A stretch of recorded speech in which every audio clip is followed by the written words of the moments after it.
These 8 words are often called their English names, making it look like there are no Igbo names for them.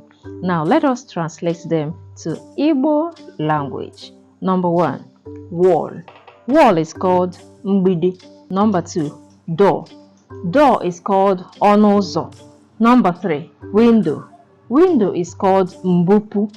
Say it, mbupu. Number 4, toilet. Toilet is called ulomposi. Ulomposi. Number 5, kitchen. Kitchen is called useku. Useku.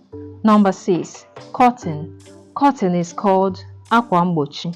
Number 7, bedsheet. Bedsheet is called akwansachi akwa. Akwansachi akwa. And number 8, bottle. Bottle is called karama. Karama. Now you know, would you use the English language or you would prefer to use the Igbo names of them? What other words do you think we often call the English names but there are Igbo names for them? Put it in the comment section. Kemesia.